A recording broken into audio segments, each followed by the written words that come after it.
കുറച്ച് ദിവസമായി ഈ 2 കവർ നൂഡിൽസ് ഇവിടെ കൊണ്ടിട്ടിട്ട് ഇന്നലെ എന്തായാലും ഉണ്ടാക്കണമെന്ന് വിചാരിച്ചു. പച്ചക്കറികളൊക്കെ വാങ്ങിച്ചു വെച്ചപ്പോൾ കറണ്ടും പോയി. പിന്നെ മാഗിയിലങ്ങ് അഡ്ജസ്റ്റ് ചെയ്തു. അതും പോയിട്ട് എനിക്ക് ഇതിനോടൊന്നും വലിയ താല്പര്യം ഇല്ലാത്തതുകൊണ്ട് ഞാൻ അങ്ങനെ വലുതായിട്ടങ്ങ് മൈൻഡ് ചെയ്യാൻ പോയതുമില്ല. അപ്പോൾ ചേട്ടൻ പറയുകയും ചെയ്യും, നിനക്ക് ചക്കയോ മീനോ കപ്പയൊക്കെ ആണെങ്കിലല്ലേ നീ എത്ര വേഗം ഉണ്ടാക്കിയതെന്ന്. അത് സത്യമാണ് കേട്ടോ. ആ ഒരു ടേസ്റ്റ് ഒന്നും ഇതിൻ്റെ അറ്റത്ത് പോലും എത്തുന്നതായിട്ട് എനിക്ക് തോന്നൂല. പിന്നെ പിള്ളേർക്ക് വേണ്ടിയിട്ട് അങ്ങ് ഉണ്ടാക്കുന്നതേ ഉള്ളൂ. ആദ്യമായിട്ട് ഈ സാധനങ്ങൾ ഉണ്ടാക്കുന്നതിൻ്റെ ടെൻഷൻ മൊത്തം എനിക്കുണ്ട്. അതുകൊണ്ട് ഈ അളവൊന്നും ഞാൻ അങ്ങോട്ടും ഇങ്ങോട്ടും മാറാതെ കറക്റ്റായിട്ട് എടുത്ത് വെച്ചിട്ടുണ്ട്.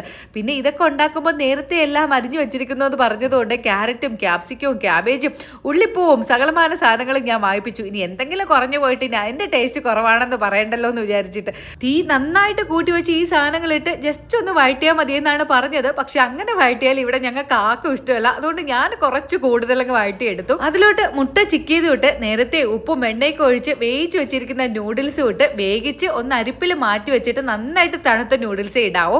അതും ഇട്ട് കുറച്ച് കുരുമുളകും ആവശ്യത്തിന് ഉപ്പും നമ്മുടെ ഉള്ളിപ്പൂവും കൂടെ ഇട്ട് നന്നായിട്ട് അങ്ങ് മിക്സ് ചെയ്തെടുക്കണം. സോസൊക്കെ നമ്മുടെ ഇഷ്ടത്തിന് ഒഴിക്കാം. എനിക്ക് ഈ സോസിനോടൊന്നും വലിയ താല്പര്യം ഇല്ലാത്തതുകൊണ്ട് ഞാൻ കുറച്ചേ ഒഴിച്ചിട്ടുള്ളൂ. അങ്ങനെ അതെല്ലാം എടുത്ത് നന്നായിട്ട് അങ്ങ് മിക്സ് ചെയ്തെടുക്കണം. ഈ മിക്സ് ചെയ്തെടുക്കുന്നത് ഒരു പാടാണ്. ഈ തറയിലൊന്നും വീഴാതെ മിക്സ് ചെയ്തെടുക്കണമെന്ന് വിചാരിക്കുന്നത് ഒരു ഒത്തിരി മെനക്കെട്ട പാട് തന്നെയാണ് കേട്ടോ. ഈ 2 കവർ നൂഡിൽസ് എടുത്തപ്പോൾ ഞാൻ വിചാരിക്കുകയും ചെയ്തു, അയ്യോ ഇത്രയും വേണ്ട, ബാക്കി വരുമായിരിക്കുമെന്ന്. വിളമ്പി കഴിഞ്ഞപ്പോൾ ആ ചീനിച്ചട്ടിക്കകത്ത് ഒരു പൊടി പോലും ഇല്ല.